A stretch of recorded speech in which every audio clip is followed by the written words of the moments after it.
From the National Newsroom of the Canadian Press, I'm Karen Rebo. An internal memo to federal NDP candidates and their campaign staff says they should prepare for a federal election call to come as early as March 10th. Of course, the 10th would be a day after the Liberals are set to announce their new leader. The document obtained by the Canadian Press was sent by the NDP's National Campaign Director, Jennifer Howard, to roughly 140 candidates who have been nominated. The memo also accuses the Liberal government of trying to use a potential trade war with the United States for political benefit. It goes on to say that it's becoming more and more likely that former central banker Mark Carney will win the Liberal leadership race, and NDP officials have heard rumors that he plans to call a snap election. Rob Westgate, the Canadian Press. A day after all 13 premiers lobbied in Washington against the Trump administration's plan for tariffs, the premiers of our three territories are hanging back to make the case that Northern Canada is key to continental security, diplomacy, and economic opportunity.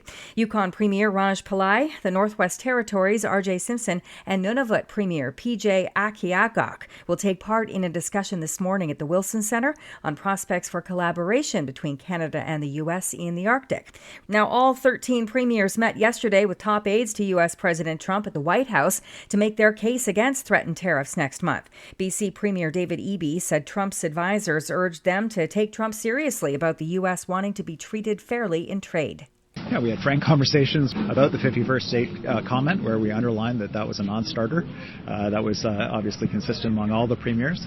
With tension growing between Canada and the U.S., a non-profit peace garden that straddles the border is worried about a drop in visitors. The head of the International Peace Garden, Tim Chapman, says he's heard from Canadians who've said they won't visit this year because of Trump's threats to impose tariffs and make Canada a state. Expressing dismay that a long-standing ally and maybe some of the leadership would be saying stuff like that made them not want to come to a place like the Garden. The Garden has served as a quiet pastoral place on the border between Manitoba and North Dakota for the past 90 years. As the Ontario election campaign reaches its halfway point, polls show Doug Ford and the Progressive Conservatives with a strong lead in voter support. Polls analyst Philippe Fournier says Ford calling the early election for February 27th was a strategic move, as the PCs are currently projected to win 45% of the popular vote based on aggregate analysis of recent polls.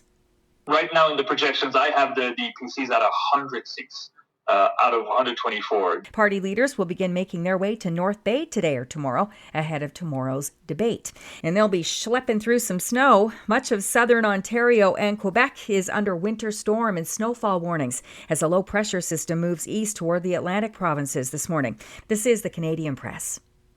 In sports, Mitch Marner scored in 3-on-3 overtime last night as Canada topped Sweden 4-3 in the opener of the Four Nations Face-Off tournament before a sellout crowd at Montreal's Bell Centre. The Toronto Maple Leafs winger took a pass from Canadian captain Sidney Crosby before firing home the winner off the rush. Tell 8 or 10-year-old Mitch that he scored an overtime goal assisted by Sidney Crosby, the guy he looked up to since day one.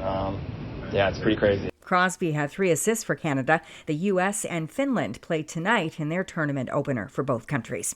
R.J. Barrett scored 27 points, but it wasn't enough, and the Toronto Raptors fell 131-108 to the Eastern Conference leading Cleveland Cavaliers. A new career high for Canada's Jamal Murray.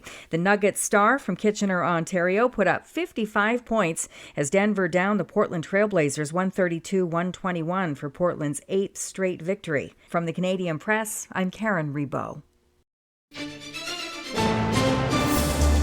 Thanks for listening. Don't forget to follow and subscribe. For more of today's top stories, visit thecanadianpressnews.ca.